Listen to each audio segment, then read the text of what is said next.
오늘 말씀이 저와 여러분에게 복된 말씀이 되기를 주 예수님의 이름으로 축복합니다.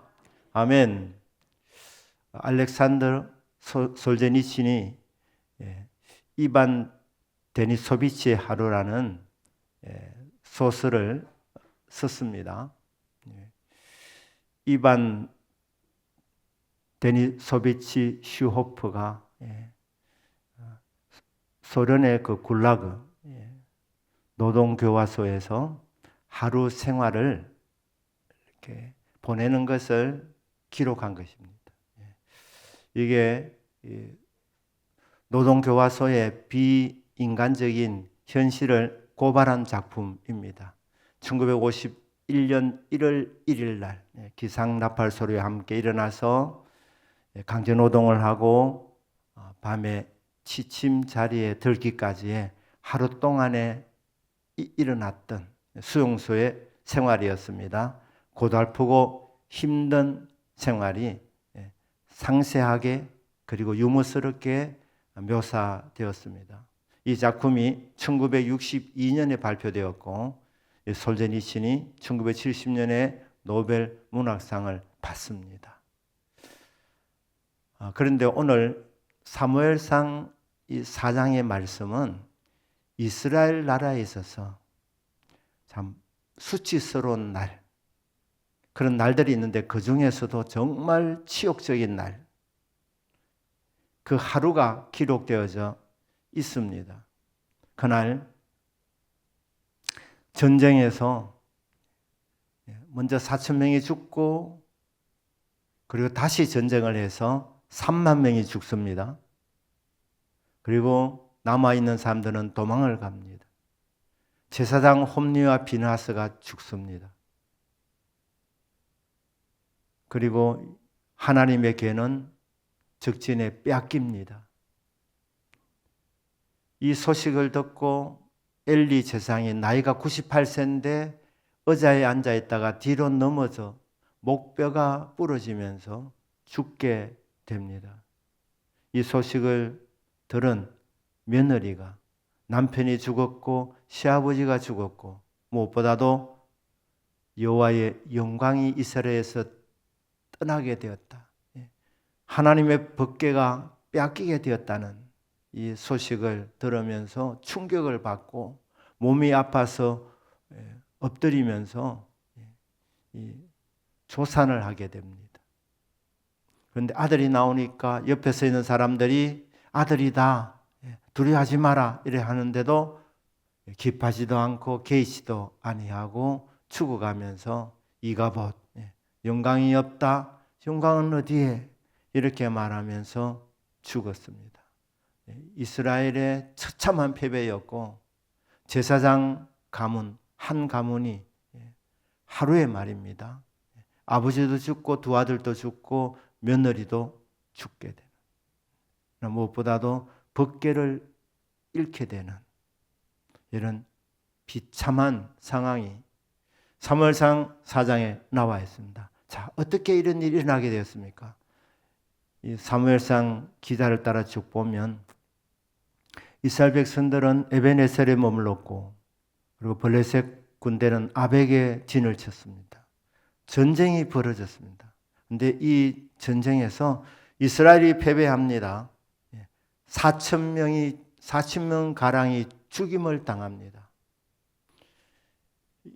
전쟁이 패배하게 되자 이스라엘 장로들이 이렇게 말합니다.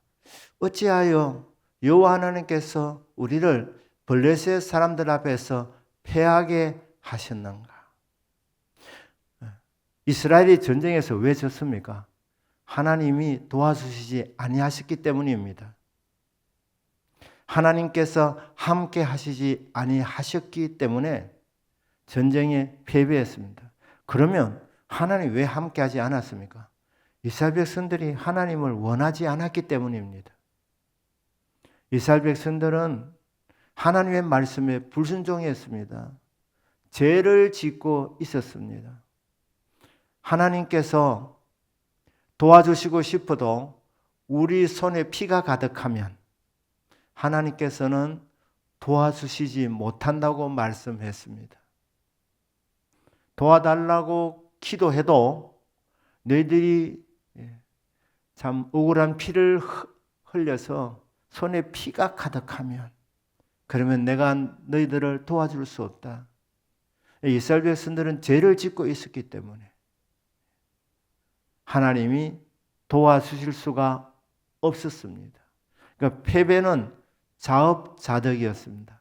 그런데 참 인간은 미련하게 자기 길을 굳게 하고 마음으로 하나님을 원망합니다. 자기들이 하나님을 원치 않아서 하나님을 모시고 살지 않았기 때문에 하나님의 말씀에 불순종했기 때문에 하나님이 함께하지 아니하신 것인데 그 원인이 불순종에 있었구나. 하나님의 말씀을 듣지 않음에 있었구나 하면서 회개하면 하나님이 다시 기회를 주셨을 것인데 그 원인을 딴 데서 찾습니다. 하나님께 원망의 화살을 돌렸습니다. 왜 하나님 우리에게 이렇게 하셨나? 왜 대적의 손에 우리를 붙이셨는가? 그러면서 그들이 이런 결론을 내립니다. 우리가 전쟁에 패배했던 이유를 알게 되었다. 그것은 전쟁터에 법궤를 모시고 가지 못했기 때문이다. 법궤는 하나님의 임재의 상징입니다. 그러니까 법궤를 모시고 가지 않아서 전쟁에 졌다는 것입니다.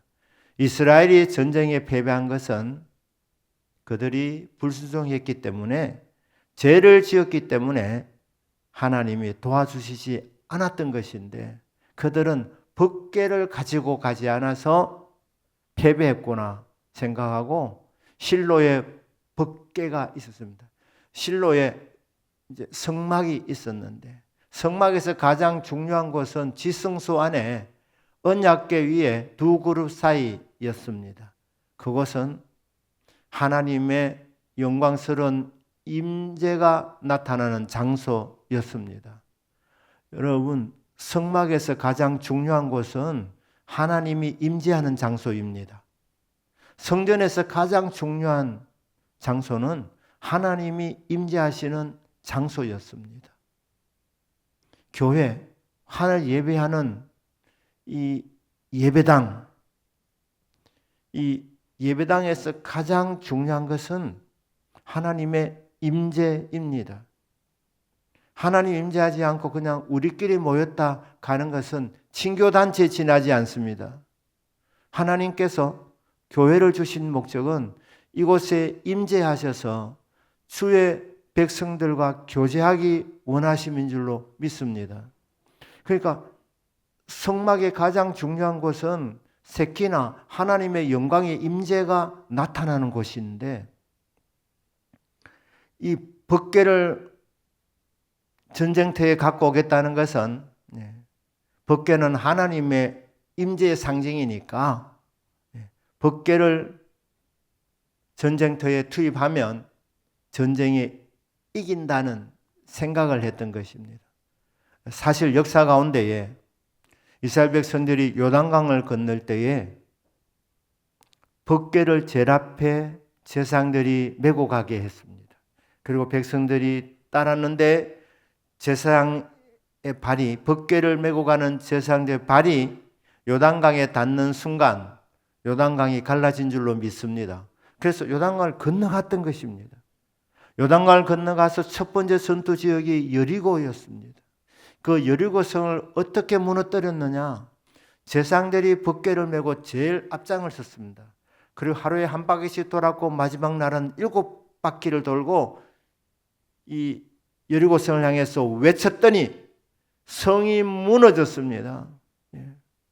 법궤를 앞세워서 나갔더니 하나님이 그 전쟁에 개입하셨던 것입니다. 그런 역사가 있었기 때문에 우리가 진 것은 법궤를 모시고 가지 못했기 때문이라 하면서 급하게 실로에서 하나님의 법궤를 가져옵니다. 전쟁터에 투입합니다. 그리고 그 법궤 곁에 홈리와 비느하스 제사장도 함께 합니다. 왜냐하면 제사장들이 법궤를 메고 가야 되기 때문에. 엘리의 두 아들 홈리와 비느하스도 부득이하게 언약궤를 메어야 되고 관리해야 되기 때문에 전쟁터에 투입된 것입니다. 패배해서 시리에 젖어 있던 이스라엘 백성들이 이 법궤가 전쟁터에 오니까 환호가 터졌습니다. 아유, 이제 우리는 이겼구나. 그렇게 하면서 환호를 했습니다. 적진영에서는 이스라엘 패배인데 왜 저렇게 기쁜 소리가 들리느냐? 정보를 알아보니까 법궤가 전쟁터에 도착했다는 겁니다. 블레셋 사람들이 두려워합니다. 신이 적진영에 도착했구나. 이렇게 블레셋 사람들이 두려워하게 됩니다. 그러면서 그들이 이 법궤가 함께 할 때에 이집트 사람들이 광야에서 죽임을 당한 것을 우리는 알고 있다 이랬습니다. 사실 광야에서 이집트 사람들은 아닙니다. 그 이전에 출애굽하기 직전에 10가지 재앙입니다. 그러니까 듣기는 대충 들었던 것 같습니다. 어쨌든 간에 법궤가 임하면 신들이 임한 것이니까 이스라엘의 신들이 막강하니까 이 전쟁은 이제 우리가 불리하게 되겠구나 하면서 블레셋 사람들이 용기를 잃은 것이 아니라 우리가 전쟁에 지면 죽게 되고 이스라엘의 노예가 된다. 그러니까 죽거나 노예가 될 것인데 죽도록 힘을 내가지고 이스라엘 가면 싸워보자. 어차피 죽게 될 것인데 우리가 한번 최선을 다해서 싸워보자 해서 전쟁을 했는데 블레셋이 이겼습니다. 법궤가 빼앗기게 됩니다. 자, 전의 전투에서 4,000명이 죽었습니다. 그런데 법궤를 모시고 갔는데 결과는 어떻게 났습니까? 3만 명이 죽었습니다. 그리고 도망간 사람이 많았습니다. 이 진영에서 나와가지고 한 사람이 자기 옷을 찢고 머리에 재를 덮어쓰고 이 실로에 도착해서 우리나라가 패배했다 이렇게 소식을 전합니다. 이 소식을 듣고 실로에 모여있던 백성들이 부르짖게 됩니다. 이 떠드는 소리를 들을 때에 엘리 제사장이 도대체 무슨 일이 일어났느냐 이렇게 소란스러우냐. 그렇지 않아도 법궤 때문에 마음이 걸려서 불안한 마음을 갖고 있었던 이 엘리 제사장. 이 소식을 전한 사람이 엘리 제사장에 와서 말합니다. 싸움이 맹렬하게 일어났는데 그 싸움의 결과로 이스라엘이 도망하였고 죽은 사람의 숫자가 많습니다. 당신의 두 아들 홈리와 비느하스도 죽었습니다. 그리고 하나님의 법궤는 빼앗겼습니다. 하나님의 법궤가 이러는데 충격을 받고 엘리 제사장이 의자에 앉아있을 때 나이도 많았고 몸이 비만했습니다. 뒤로 넘어졌습니다. 그리고 목이 부러져서 죽게 되었습니다. 전쟁이 패배했습니다. 제사장 홈리와 비느하스가 죽습니다. 엘리 제사장이 죽습니다. 이 소식을 비느하스의 아내 엘리의 며느리입니다. 다 들었습니다. 시아버지도 죽고 남편도 죽고 전쟁에 패배하고 법궤가 빼앗겼다. 이 소식을 들을 때에 충격을 받고 조산을 하는데, 아들이 나온다, 두려워하지 마라, 이 말을 들을 때 그 말에 개의치 아니하고 뭐라고 말합니까? 이가봇, 이 한마디를 하고 죽습니다. 다 죽었습니다. 엘리 집안이 완전히 몰락하게 됩니다. 이가봇의 뜻이 뭐냐면 이게 영광이 없다는 뜻입니다. 영광이 어디에? 이런 뜻입니다. 하나님의 영광이 떠난 것입니다. 자, 이 사무엘상 4장에서 가장 뼈아픈 대목이 어디입니까? 제사장 홈리와 비나스가 죽는 장면입니까? 시아버지가 뒤로 넘어져서 목이 부러져서 죽는 장면입니까? 전쟁에 패배해서 3만 4천 명이 죽는 장면입니까? 이스라엘 백성들에서 가장 뼈아픈 대목은 하나님의 법궤를 잃어버린 것입니다. 하나님의 법궤가 적진 블레셋 진영으로 넘어간 것, 이것이 가장 뼈가 아픈 일이었습니다. 왜냐하면 그것은 하나님의 영광이 이스라엘 백성 가운데 없다는 정표이기 때문입니다. 이가봇, 영광이 없다. 영광이 떠났다. 하나님의 영광이 떠나면요, 그 민족에는 소망이 없습니다. 그 개인과 가정과 가문에 소망이 없습니다. 하나님의 영광이 떠나가 버리면 그 가정과 그 가문과 그 나라와 민족 무엇을 해도 어렵습니다. 힘듭니다. 실패합니다. 이스라엘 백성들은 반드시 하나님의 임재를 경험해야 합니다. 하나님의 영광을 보아야 하는 것입니다. 하나님의 영광을 본 사람은 하나님께서 그 사람이 어디서 무엇을 하든지 하나님의 영광을 드러나게 해 주십니다. 모세가 호렙산에서 하나님의 영광을 보았습니다. 산에 내려왔더니 그의 얼굴에서 광채가 났습니다.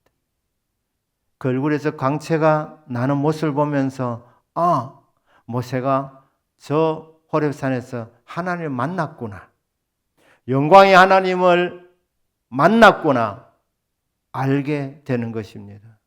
하나님은 영광 자체이시기 때문에 그 영광을 접한 사람은 그 빛을 반사하게 되어져 있는 것입니다.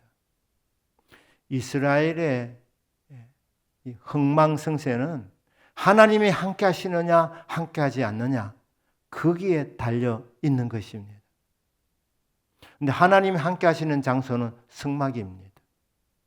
하나님이 함께 하시는 것이 특별히 나타나는 시간이 제사 드리는 시간, 예배 드리는 시간입니다. 우리 대동교에서 예배 드리는 시간이 가장 복된 시간입니다. 그 시간에 하나님의 영광이 임하기 때문에, 하나님의 임재가 나타나기 때문입니다. 이 하나님의 영광의 임재를 경험한 사람은 그 사람이 어디를 가든지 하나님이 책임져 주시고 하나님이 동행해 주십니다. 하나님이 도와주십니다. 하나님의 임재의 장소인 성막에서 예배를 제대로 드리지 않으니까 하나님의 영광스러운 임재가 성막 가운데 나타나지 않았습니다. 성막 가운데 하나님의 임재가 나타나지 않는데, 하나님의 임재가 가장 나타나기 쉬운 장소가 성막인데, 전쟁터에서 정말 하나님이 절실하게 필요하지만 성막에서 하나님과의 교제가 없는 사람이 전쟁하면 하나님이 도와주시지 않습니다. 하나님이 함께하지 않습니다. 그러니 인생의 승패는 예배 시간에 결정됩니다. 예배하는 이 장소에서 하나님의 영광을 보느냐 안 보느냐, 이것이 가장 중요한 것입니다. 바라건대 금요일 날 이 시간이 하나님의 영광을 만나는 시간 되기를 주 예수님의 이름으로 축복합니다. 그러면 하나님의 임재를 우리가 어떻게 경험합니까? 지금 시대는 성령의 시대입니다.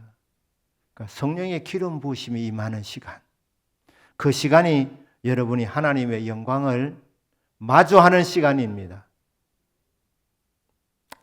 여러분 기도하는 중에 성령의 은사가 임할 때 저 사람 방언하는갑다, 좀 시끄럽네, 이게 아니고요. 여러분 성령의 기름 부음을 받는다는 것은 하나님의 임재 속에 들어가는 것입니다. 그러니까 여러분이 예배 시간마다 기도하는 시간마다 성령 충만함을 받는 것, 성령의 기름 부음을 받는 것, 그게 바로 하나님의 임재를 체험하는 것입니다. 이 금요일마다 여러분들이 은혜 충만 받기를 바랍니다. 성령의 은사가 충만해지기를 주 예수님 이름으로 축복합니다. 성령의 기름 부으심입니다. 이게 성령 시대에 하나님의 임재를 경험하는 방법이라는 것입니다. 성령 충만이구나. 그리고 이곳에서 성령 충만 받으면 하나님께서 내가 어디서 무엇을 하든지 하나님이 도와주시고 하나님 함께 하시고 역사해 주시는구나. 하나님 임재를 경험하고 전쟁터로 가면 하나님께서 기억하시는 겁니다. 사랑하는 주님의 자녀가 싸우는데 하나님이 함께 하십니다. 하나님이 도와주십니다.